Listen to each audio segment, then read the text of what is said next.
it's Michelle HOWE. Today's training is about how to stop being drained by people, how to stop being drained by people. I did do a recording that talked about why we're drained by people. The question now is, how do we stop this dynamic from happening?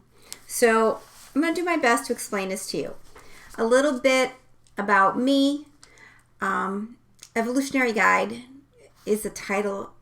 I like that because we're all evolving to being more whole, more aware, more connected to our spirit. That's the title that I use. But basically I teach and I speak. And it's all about improving the way that we live our lives by understanding the energetics behind it. What's happening? What are we not noticing? What do we need to get better at? Who are we stepping into? I typically work with sensitives, empaths, professionals who are awakening to this sensitivity and these ideas. Also those that are awakening that are usually you awaken because there's a struggle of some sort. There's a struggle and you're questioning your life and you're in a lot of pain.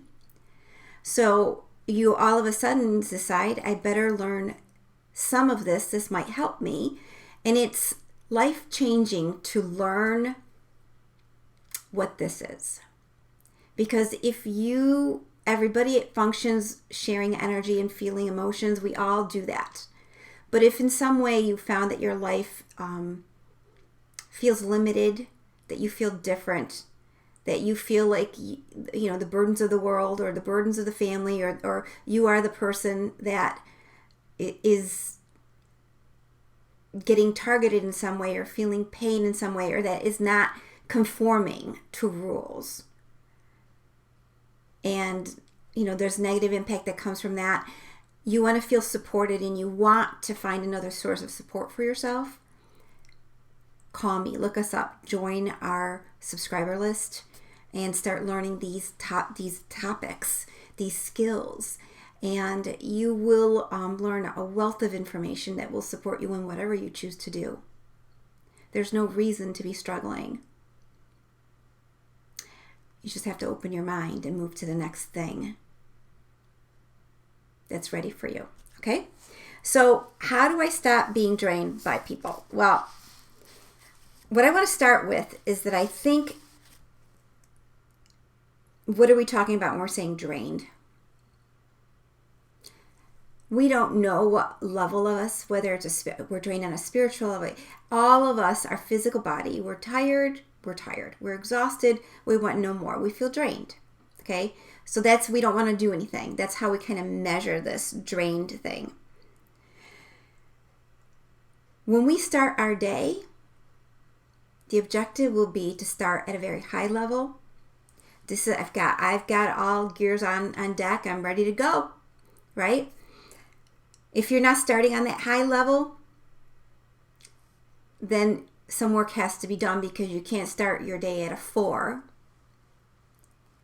and think you can last throughout the day. You have to learn how to replenish your energy, how to release things from keeping you down so you can start at a 10, okay? And not end up at a 2 or a 1 by the end of the day. At a 10 and you end up maybe at a 5 or 6 or 7, right? That's a nice doable way to move through your day. So also when you're starting at a 10, that means that you're taking care of yourself, right? But if day after day after day comes and goes and comes and goes and comes and goes, and now you wake up and you're at a 6, you know that some craziness has built up inside of you on some level of you. And it's not all, let me go detox myself. Let me go change the way that I eat. Yep, that stuff will definitely help you. There's other elements to this. And it's what we've accumulated. The thoughts we've accumulated, the emotions, the stories we've buried. All of that impacts how you start your day. Okay? So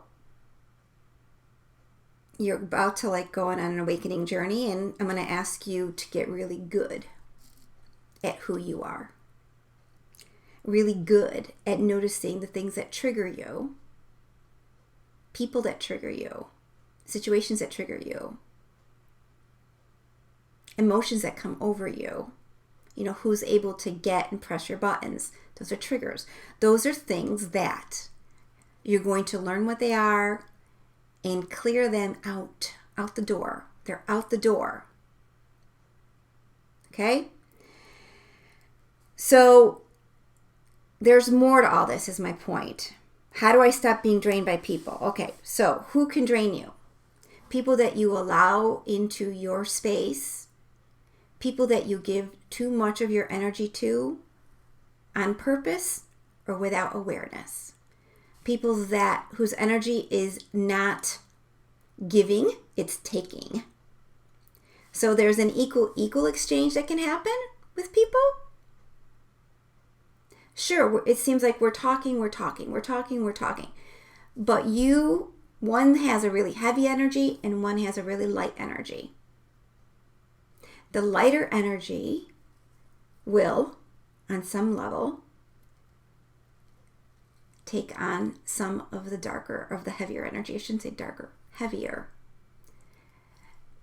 When the topic is close and connected, that's what happens. We serve to support one another because on some level we are connected. So the only way you'll be able to talk to somebody who has a heavier energy and you're the lighter energy is to come from a stronger place within you and have a stronger presence about you. To recognize the difference between them and you. You've done that. You know that. To then, when the conversation ends, to release that energy that's not yours. To not, almost I should say A energy and C energy, right? You're not dipping down to go to this energy and staying there for 3 hours, right? Maybe you're able to get that energy up to yours. That would be an even better way of doing it. So there's a lot of approaches to stop being drained by this. But it starts with an awareness that it even is a thing. So, my number one recommendation is to stay behind your heart. Don't go traipsing around in other people's thoughts, emotions, circumstances. Don't get tangled in that and how they feel. When you get, energy to energy, how much are we exchanging? How deeply am I going into you? Have I attached to you? Am I now, quote unquote, codependent in some way that what you feel becomes really, really, really so important to me that it's like my obsession and I must know how you're doing because that's how I'm doing? All right, we don't want that. We want to hold our energetic boundaries, especially for someone who's more sensitive. That is harder to do because you can easily, and I say easily, know who another person is. And easily lose yourself in the middle of doing that. And easily feel drained by that interaction. So it's knowing what not to do. What not to do. Oh my God, I couldn't try to do that if I tried. That was interesting. Okay. So listening to look for those relationships that are quality relationships where you might notice that another person is struggling and you love them, but you're able to hold your own through the conversation. You're not going on a roller coaster ride of their emotions and their feelings and their thoughts. You're able to hold your center where you're at. That's how you stop it. The other part of this is to know when you're getting drained and to step back, or to know, certain topics. Unless I'm coming from a place of, so here comes another way of looking at this, 360 degrees of looking at these challenges, and that's what you'll find in the world. But very few, more so now than ever, are looking at the energetics of it. Where was I going? Hold on, I lost the thought. The topics that they're bringing up, the way, how easily are you connecting with the other person? Are you trying extra hard to help them? So seeing the other person as strong, seeing the situation for what it is instead of the drama story that might come from it. So it's a little bit of distance, a little bit of space between you and the reality of the other person in order for you to see and know the truth of what's happening. Also comes, it's all like getting woven into a story that may or may not be a positive, uplifting thing for you. And there's a difference between hearing circumstances and having someone share things with you without a huge negative emotional charge attached to it. So there's a skill that you'll develop as an empath, as someone that has done counseling. Most likely you've already developed this, or someone that teaches kids, you've already developed this, like a space that you hold for another person to be able to find their way. But that's a skill, right? When you're not skilled with that, you end up twisting and turning each curve of the road with the other person. And that is a roller coaster ride. Because it's still their story. It's their emotion. All of who they are is in that. And it attaches you to them in some way. So the more attached you are to another person, the more their ups and downs in life can drain you because you're attached to them. And you don't want to be attaching to people that are highly volatile. You don't want to be attaching to anybody. You just want to be connected within yourself. And if you have a mentor or two who you can rely on, that could be something that you reach out to. Or say there's a coach that uplifts you. You can reach out to that. But you have to be very discerning over who and what you allow in close proximity to attach to you. And that attachment is energetic, right?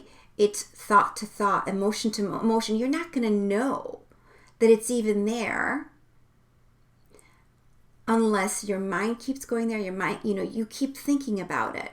It keeps drawing you in. Now you know there's an attachment there that you can release, eliminate. It's a skill. Not many people think about it or know about it, but if you have these dynamics in your life and certain people are draining you, say you have to be around them because they're family, okay? Then you learn to strengthen who you are and to respond from a different place. You're stronger in who you are. So the stronger you are, the less someone can tip you over.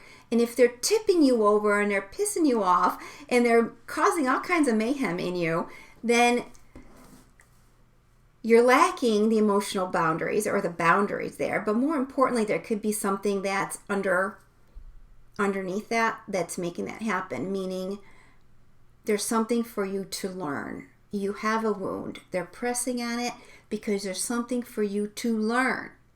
Whether it's you need a boundary or whether it's you need to give people space to be who they are. There's so many lessons that I have seen grown adult people not recognize yet. And mind you, I am probably, maybe a generation before me, the teachers that are here that are 10 or more, 10, 15 years older than me are the first ones that are talking about this in more of a bigger, broader sense to people outside of, we're a spiritual community, right? No, we are now educating the regular person, the professional who's awakening, because everybody is noticing something needs to happen on an emotional level, on a mental level, on a spiritual level to bring people into their hearts to stop the emotional pain, the mental pain, the struggles that we have as a society. We need to recognize that it's about us. It's about what's in us. And look at that. Look at ourselves. Not to punish ourselves, not to be wrong, but to learn what it is that we need to learn so we're not triggered anymore. So we're not overgiving anymore.